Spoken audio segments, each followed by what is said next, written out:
السلام عليكم ورحمة الله. بسم الله والصلاة والسلام على رسول الله وعلى آله وصحبه ومن والاه. معكم سيد هاشم من قناة سيد هاشم وصفات على قد ليه. النهاردة بإذن الله تعالى هنعمل حاجة كل الناس بيحبوها، المحشي. بس النهاردة هنعمل محشي فلفل وبتنجان وكوسة. طبعا احنا في ناس بيشتروا الحاجة جاهزة على طول، مفيش مشكلة. يعني أغلب الفكهانية بيبيعوا أو الخضار بيبيعوا الفاكهة الحاجة جاهزة متقوره جاهزه. بس احنا طبعا هنوريكم ازاي بتقور عشان الناس المبتدئين والناس اللي ما دخلوش مطبخ قبل كده. طبعا اول حاجه الفلفل سهل جدا. هنعمل الفلفل كده، دي كده هندوس عليها كده ونطلعها كده كده خلاص. ادي كده خلاص الفلفل مفيش اي حاجه خالص. طيب البتنجان، هنقطع الحته دي كده سهل جدا اهو، بالمقوره اللي زي كده او بسكينه طويله، ونعمل كده نلف كده بالراحه عشان طبعا ما يتخرمش مننا. بسم الله، سهل جدا اهو. وهي طبعا الحاجات اللي بتطلع منه دي هنرميها اهو. سهله جدا وبالراحه كده عشان ما يتخرمش مننا اهو. سهل خالص خالص خالص. طبعا انا عامل الكميه كلها، بس طبعا انا بوريكم بيتعمل ازاي اهو. بسم الله بسم الله.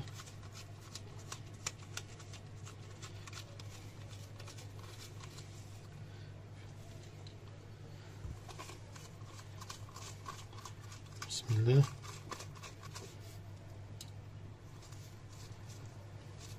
هو حضراتكم اهو ما خدتش حاجه من هنا خالص اهي، مفيش اي حاجه خالص من جوه اهي. تتعمل بقى تبقى عامله زي الممبار بالظبط، ما فيهاش اي حاجه خالص من جوه ما شاء الله. برضو طب مثلا في الفلازه كده مش هنعرف نحطها، نروح يا اما نعملها كده يا اما نقطع الحته دي كده ونشيل البذر بتاعها كده خلاص. على كده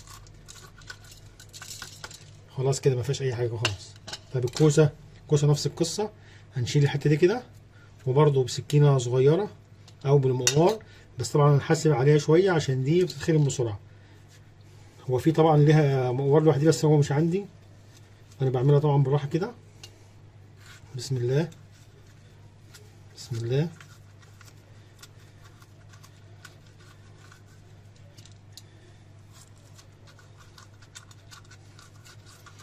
بسم الله.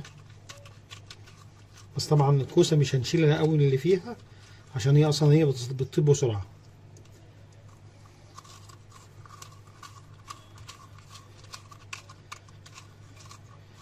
بسم الله.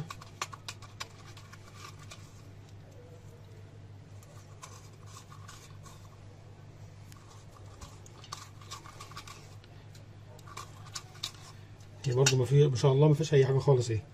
طبعا نيجي برضو بطرف السكينه كده نديها ايه شكل كده عشان نشيل، بس نشيلش كتير طبعا، نديها شكل بس.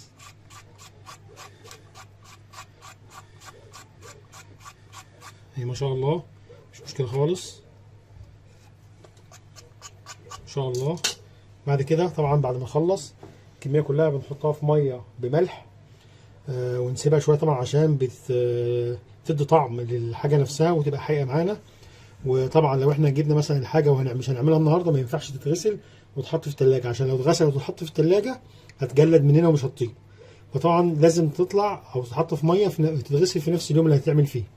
جبتيها مثلا امبارح وهتعملها النهارده يبقى حطها في كيس واقفليها كويس، وتاني يوم عادي مفيش مشكله طلعيها وحطها في الميه بالملح. طبعا انا كده عامل الكميه كلها. هنبدا بقى ان شاء الله نعمل الخلطه بتاعه الرز بتاعنا. ورجعنا لحضراتكم تاني طبعا عشان نعمل الخلطه بتاعتنا بتاعه المحشي.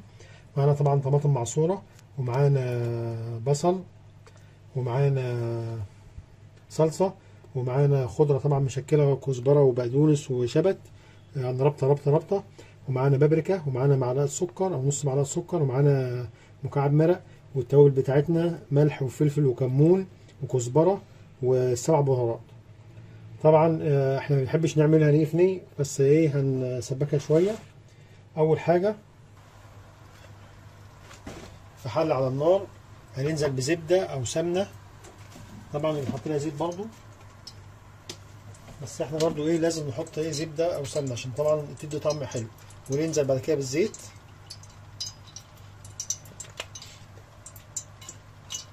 بعد كده هننزل بكمية صغيرة من البصل اللي معانا،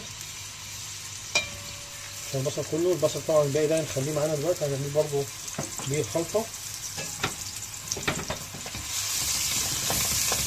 شاء الله. طبعا احنا برضه هنتبله شوية، يعني ايه، ياخد لون محمر كده، مش هنسيبه ابيض.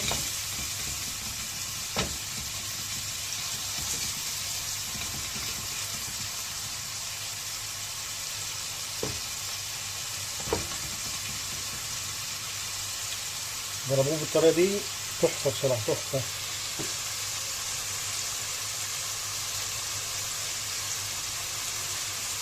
ان شاء الله.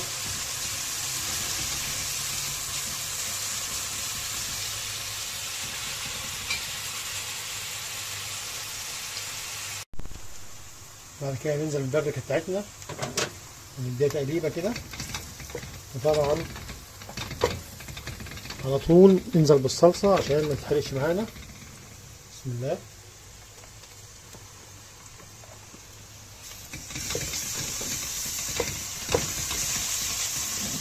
نسيبها بس ايه، نقلبها دقيقتين كده عشان بس ايه السوائل اللي فيها تطلع بتاع الصلصة ان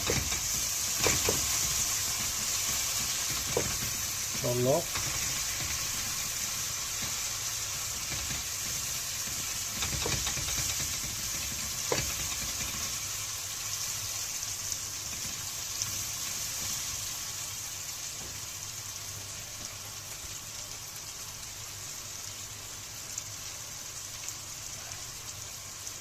بعد كده ننزل بالطماطم بتاعتنا. بسم الله.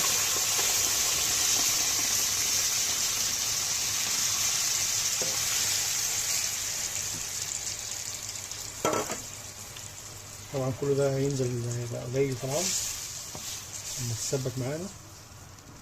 طبعا اقلب فيها كده ان شاء الله.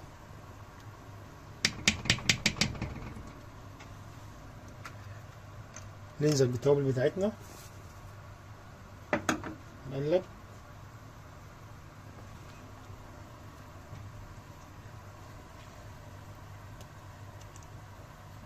ونسيبها على النار لحد ما تتسبك، واول ما تتسبك هوريكم هنعمل ايه. هنيجي بقى في حله كده وهننزل بباقي البصل اللي احنا قلنا هنسيبه،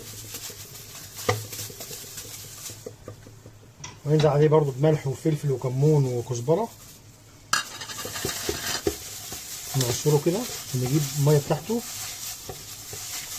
احنا عايزينه كده ان شاء الله. ريحته حلوه.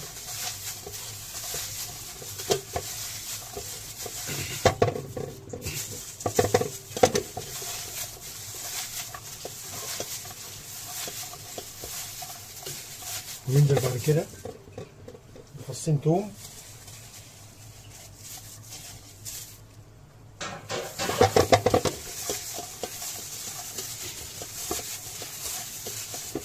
بعد كده نحط الرز بتاعنا،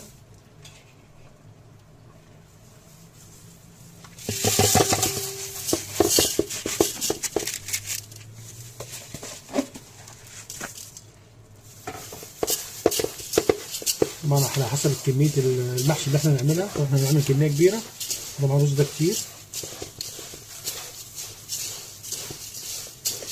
ان شاء الله.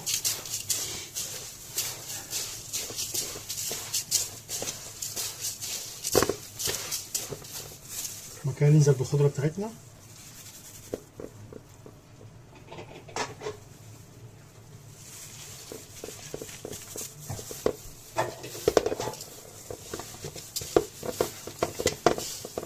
ان شاء الله ان شاء الله. ريحة جميلة حلوة جدا. طبعا اللي عايز يحط شطة يحط، بس طبعا بيحطها في التسبيكة.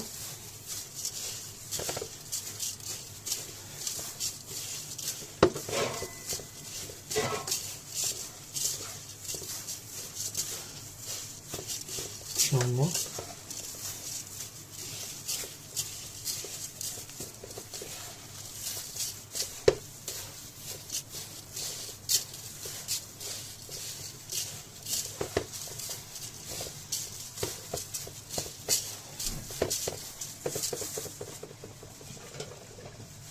طبعا كده احنا هنستنى لما الطماطم بتاعتنا تتسبك.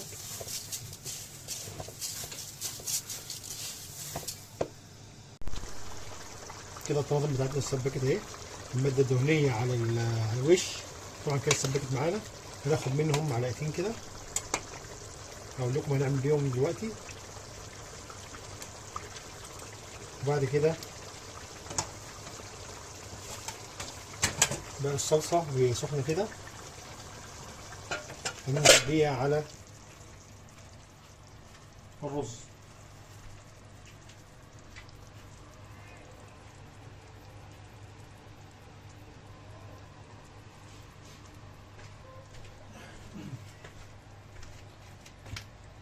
هننزل بيه على الرز كده وهو ايه سخن، عشان يتبل معانا، ايه، بسم الله ما شاء الله، عشان يتبل معانا الرز والبصل. نقلب بسم الله ما شاء الله. ريحته فظيعة فظيعة فظيعة ما شاء الله، لا قوة إلا بالله.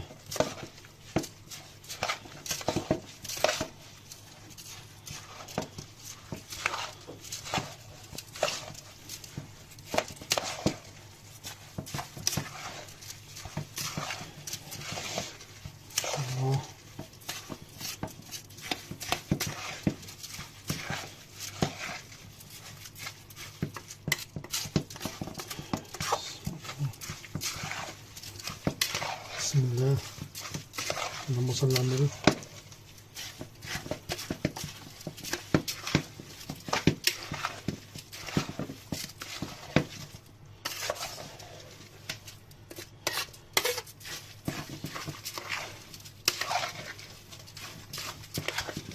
طبعا احنا كده عملناه، لا هو نية كل حاجة نية، الطماطم نية حاجة وبس ايه، ولا هو متسبك كله، لان احنا طبعا من الاول كنا بنعمله بنسبك ونحط رز التسبيكة وكده، كده برضو صحي شوية. كده خلاص هنبدأ بقى نحشي المحشي بتاعنا. هنجيب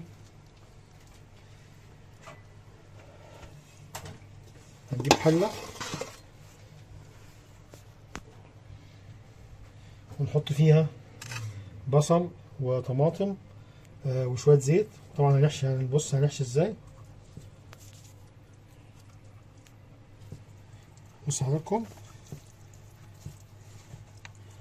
اهم حاجة بندوس جامد عشان الرز ياخد راحته في السوا. وطبعا مش هنملى الفلفل جامد، لازم نسيب مكان عشان طبعا لسه الرز ما يستوي زي كده، لسه هيستوي طبعا اهي، بقى نرص واقف كده.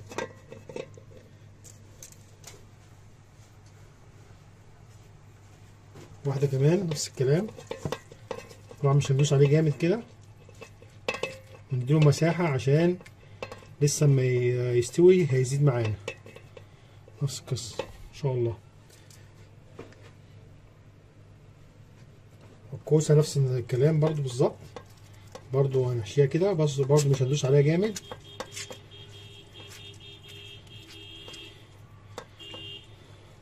ونخلي فيه مساحة زي كده عشان لما يستوي معانا. بس نيجي برضو البتنجان نفس الكلام، بس طبعا البتنجان بيتعمل في حل لوحده عشان ما يسودش الفلفل والكوسة معانا.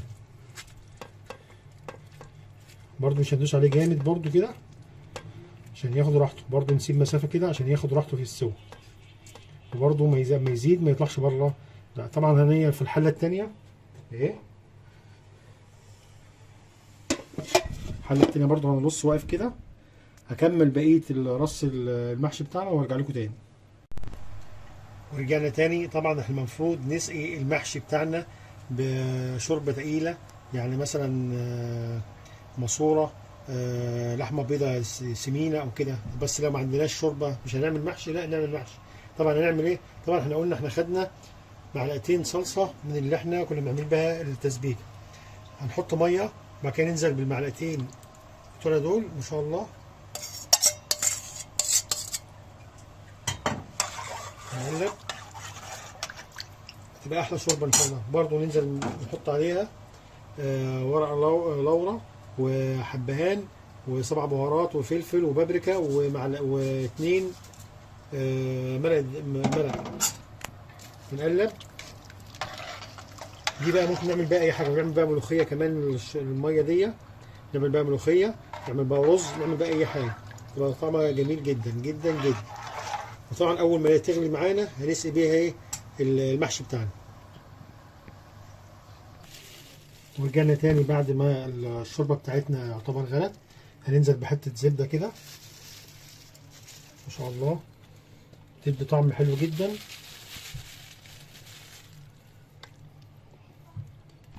تدي طعم حلو جدا للمحشي بتاعنا، تخليه بيلمع وجميل. طبعا الشوربه اللي احنا عملناها دي ريحتها حلوه جدا جدا جدا. بعد كده هننزل نسقي بيها بسم الله، ونحاول ندخل الشوربه جوه الفلفل بتاعنا. بسم الله بسم الله. طبعا الفلفل ما بياخدش ميه كتير، شوربه كتير زي الباذنجان. بس ان شاء الله. بعد كده نحطه على النار على طول. نيجي بعد كده الباذنجان برضه نفس الكلام، نحط زبده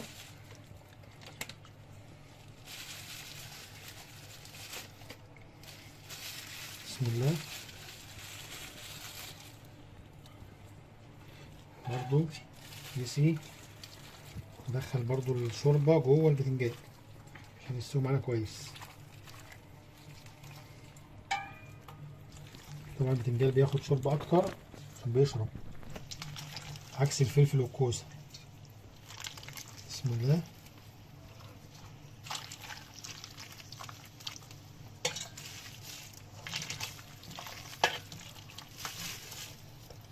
بس كده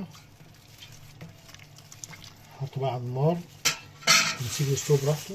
طبعا اول ما يغلي معانا كويس نوطي عليه النار كويس عشان ما يتحرقش. يستوي طبعا قبل ما ينزل ب10 دقايق كده بالظبط، نرش معلقتين زيت على الوش كده عشان يلمع معانا ويبقى ايه ويفلفل وحلو. هنسيبه بقى لما يستوي وارجع لكم تاني. ورجعنا حضراتكم اهو بعد ما المحشي بتاعنا استوى ما شاء الله، ريحته جميله وطعمه جميل جدا. كل حاجه استوت ايه، مفيش مشكله خالص. بألف هنا وشفا. وفي مره ثانيه ان شاء الله بعمل لكم المحشي برضو بالتسبيكه كامله، يعني هنحط رز فات بالتسبيكه ومش نيبانيه برضو كده ان شاء الله، برضو الاثنين يبقى حلوين. طبعا احنا بنعمل المحشي بتاعنا ده بنقدم معاه بتنجان برضو عاملينه، واللي عايزه يبقى في صندوق الوصف.